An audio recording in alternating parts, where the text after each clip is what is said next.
हम मुख्तलिफ इशूज़ पर आपसे गुफ्तगू करेंगे। MQM की जो वहाँ पर सूरत हाल है, पीपल्स पार्टी के जो बयानात हैं वो भी यकीनन आपकी नज़र से गुजरे होंगे। लेकिन सबसे पहले इस वक्त आपको याद होगा कि जो हुकूमत के खिलाफ एक तहरीक चलाने की बात हो रही थी ईद के बाद, फिर अपोजिशन अलायंस की बात हो रही थी। आप आने वाले दिनों में सूरत हाल क्या देख रहे हैं सर? आप समझते हैं कि कोई अपोजिशन को कामयाबी हासिल होगी, कोई तहरीक चल पाएगी? मोहम्मद साहब, बात यह है कि तहरीक इंसाफ की जो इस वक्त बकाया लीडरशिप है, जो जेल से बाहर है, जो पार्टी को लीड कर रही है, वो मुझे उनका कोई इरादा लगता नहीं है कि वो कोई मूवमेंट चलाने के मूड में है या वो कोई बड़ा काम करने के मूड में है। अगर होते तब तक वो कर चुके होते। और ये सारी जो इस वक्त चीज़ें हमें नज़र आ रही हैं, ये या तो इस लीडरशिप की कमज़ोरी है या इनकी समझ नहीं है सियासी मामलात की। और एक अजीब माहौल नज़र आ रहा है कि आज जैसे फवाद चौधरी सुप्रीम कोर्ट में गए केसेस के रिप्रेजेंटेशन के लिए, जो PTI के लोगों के ऊपर केसेस थे 9 मई के, उसमें PTI की क़यादत सिरे से गायब थी। तो ये तो अजीब एक मामला देखने को मिल रहा है कि एक तरफ इमरान खान जेल में है, उनको 600 से ज़्यादा दिन जेल में हो चुके हैं, और दूसरी तरफ वो PTI की लीडरशिप जो बाहर है, जो अपने पर्क्स एंड प्रिविलेजेस एंजॉय करने में लगी हुई है, वो बिल्कुल बावेरा नज़र आती है कि उनको कोई फिक्र ही नहीं है किसी चीज़ की। तो ये तो अब मुझे लगता है कि इमरान खान साहब को खुद ही कोई फैसला करना पड़ेगा। इस लीडरशिप से तो मामला चलने वाले नहीं है। PTI की जो बकाया लीडरशिप है, जिसमें जो लोग बाहर हैं, अंदर तो जाहिर है कि एक बड़ी लीडरशिप अंदर है, जिसमें शाह महमूद कुरैशी, इमरान खान साहब के बाद शाह महमूद कुरैशी हैं, एजाज चौधरी हैं, उमर चीमा हैं, बेगम यास्मीन राशिद हैं, और दीगर लोग हैं जो अंदर हैं जेल में। जाहिर है कि वो तो मूवमेंट नहीं चला पाएंगे, लेकिन जो बाहर लोग हैं, जिसमें असद कैसर हैं, आजम स्वाति हैं, या और दीगर लोग दोस्त हैं जो सियासी सूझबूझ रखते हैं, उनके हवाले अगर पार्टी की जाए तो मुझे लगता है कि वो ज़्यादा बेहतर तरीके से मामला को संभाल सकते हैं, सुलझा सकते हैं। इस लीडरशिप से तो मुझे कोई उम्मीद नहीं। अच्छा, नहीं, लेकिन फिर अब जो आजम स्वाति साहब एक्टिव हुए हैं सर, उनके बयानात दो यकीनन आपकी नज़र से गुजरे होंगे। अब आप देख रहे हैं कि वाकई जो आजम स्वाति साहब के बयानात हैं कि वो खान साहब की इजाज़त और मर्ज़ी से ये सारा कुछ कर रहे हैं, और क्या आपको ये भी नज़र आ रहा है कि कोई PTI और इस्टेब्लिशमेंट के दरमियान बातचीत हो रही है या कोई राब्ता हुआ है? मुझे इल्म नहीं है इस बात का कि बातचीत हो रही है या राब्ता हुआ है। आजम स्वाति साहब के बयानात मैंने देखे थे जो काफ़ी खुशाइन है, यानी कि अगर एक शख्स कोशिश कर रहा है और अगर वो कह रहा है कि मैं चेयरमैन की इजाज़त के साथ कर रहा हूँ, और अगर वो कोशिश कर रहा है कि जी किसी तरह आइस ब्रेकिंग हो, मामला आगे बढ़ें, टेबल पे आ जाएं बातचीत करने के लिए, तो इसमें बुराई क्या है? इससे PTI उसको डिसोन कर रही है कि जी हमारा कोई ताल्लुक वास्ता नहीं है। वो कहते हैं जी जेल के अंदर कौन जाएगा, जेल के बाहर कौन आएगा, लिस्ट कौन बनाएगा, कौन नहीं बनाएगा, उसमें उनकी चौधराहट सारी चल रही है। तो अगर कोई चैलेंज कर रहा है और ये काम वो कर रहा है तो बहुत अच्छा है। बातचीत होनी चाहिए, और बिल्कुल साथ बैठकर बातचीत होनी चाहिए, अकल व फहम के साथ बातचीत होनी चाहिए, टेम्परेचर डाउन करने के लिए बातचीत होनी चाहिए, ताकि कोई रास्ता निकल पाए। वरना तो इमरान खान जेल में है और बाकी सारों की मौज लगी पड़ी है। वो तो चाहते ही हैं कि इमरान खान को सज़ा हो जाए, बाकी लोगों को सज़ा हो जाए, और ये इन लोगों के हाथ में पार्टी आ जाए और ये उसे चलाते रहें। नहीं, लेकिन आपको याद होगा कि बीच में गंडापुर साहब बड़े एक्टिव थे, फिर कुछ खबरें ये भी आईं कि शायद गंडापुर साहब इस्टेब्लिशमेंट के साथ बातचीत कर रहे हैं, फिर एक अहम मुलाकात का जिक्र भी हुआ। आपको लगता है कि गंडापुर साहब भी कोई हल नहीं निकाल पा रहे या उनके बस की भी बात नहीं है? देखिए, टाइम लगता है इन चीज़ों में। अगर गंडापुर साहब की जो मैं सुन रहा हूँ, मेरी डायरेक्ट उनसे बात तो नहीं हुई, लेकिन जो मैं सुन रहा हूँ कि वो बातचीत की कोशिश कर रहे हैं, वो इस वक्त एक ऐसी पोजीशन में है कि वो बातचीत कर सकते हैं। वो चीफ मिनिस्टर हैं, उनकी वहाँ मुलाकातें भी अहम शख्सियात से होती होंगी और हो सकती हैं। मैं अगर इन कंपैरिजन अगर किसी को भी खड़ा करें गंडापुर के मुकाबले में, तो उसका मुलाकात करना, बात करना एक थोड़ा सा डिफिकल्ट टास्क है, जबकि Gandapur can do it with much more ease. तो अगर गंडापुर ये काम करें तो बहुत अच्छी बात है, और अगर जो दूसरे दोस्त भी काम कर रहे हैं वो गंडापुर के साथ मिलकर करें, तो एक चैनल एक तरफ से चले तो वो ज़्यादा बेहतर रिजल्ट ला सकते हैं।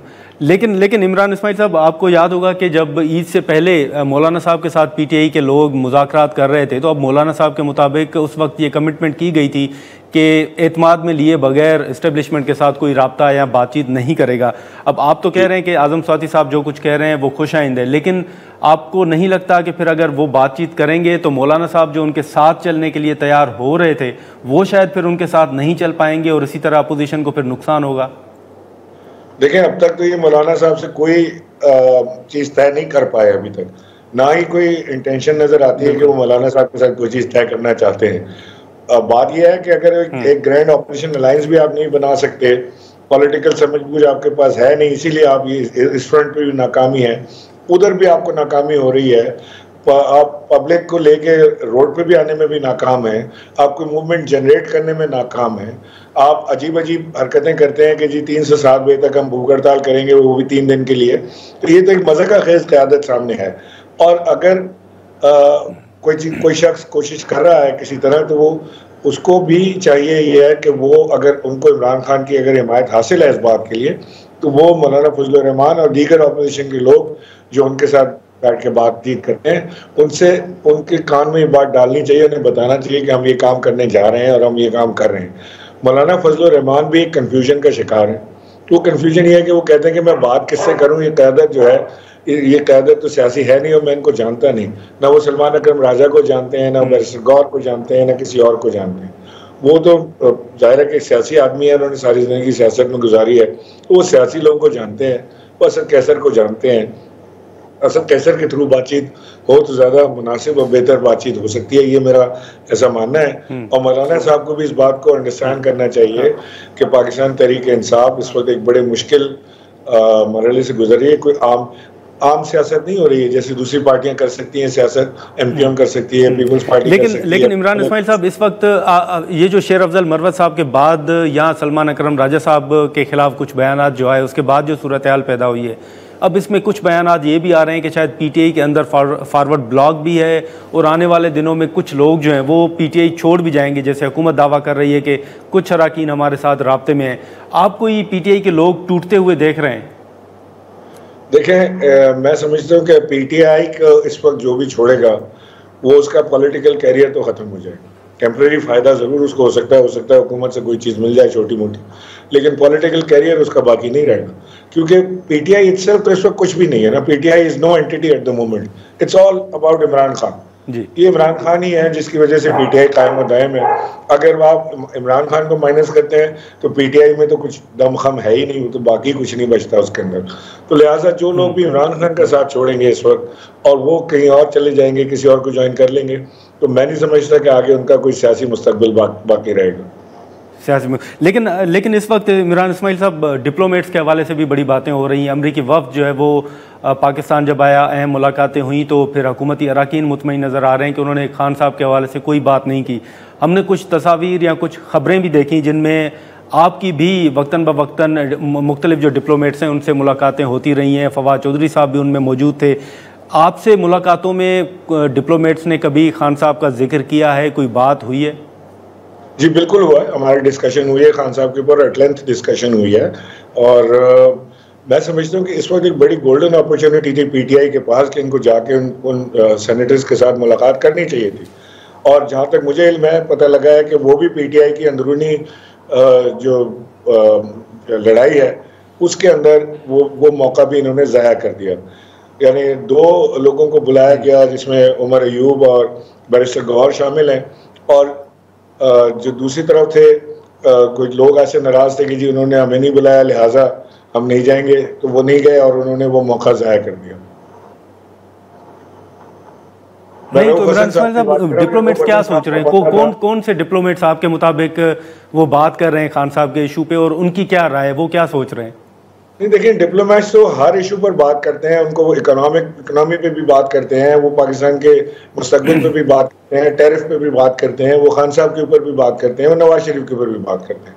तो लिहाजा बातचीत तो होती है, लेकिन ये मौका जो था ना, जो जाके सेनेटर्स के साथ मुलाकात इनको करनी चाहिए थी जब इनको बुलाया गया था, तो इन्होंने ज़ाया कर दिया। रऊफ हसन साहब की हटदर्मी थी कि उन्होंने ये पूरा का पूरा मौका इसलिए ज़ाया कर दिया कि उनको नहीं बुलाया उसके अंदर।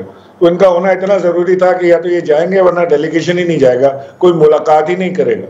इससे ज़्यादा बचकाना और मैं समझता हूँ कि बहुत ही बेवकूफ़ाना हरकत शायद ही आपको किसी। ठीक है इमरान इस्माइल साहब, एक आखिरी सवाल होगा सर, ये बताइएगा कि इस वक्त केनाल्स के इशू पर सिंध में एहतजाज जो है वो आपके सामने है, एमक्यूएम का मौक़िफ़ अभी तक सामने नहीं आया, वो कह रहे हैं कि ब्रीफिंग मिलेगी तो हम कुछ जवाब दे सकेंगे, लेकिन ये जो सिंध के अंदर एमक्यूएम और पीपल्स पार्टी अचानक उनके एक दूसरे के खिलाफ बयानात हैं, आप गवर्नर सिंध रहे हैं, आप क्या देख रहे हैं सूरत हाल, ये मामला है क्या?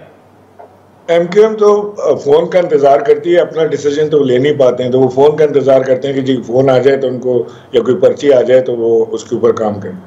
बाकी जो रहा मामला पीपल्स पार्टी का और एमक्यूएम की चुपकलिश का, वो तो बिल्कुल बेकार की बातों पे हो रहा है। वो गवर्नर जो है वो मेयर को बुरा भला कह रहे हैं, मेयर जो है वो गवर्नर को कह रहे हैं। एक अजीब सी बेफजूल की जंग है जिससे ना कराची को कोई फ़ायदा है ना नुकसान, और ये दोनों हजरात आपस में लगे हुए हैं।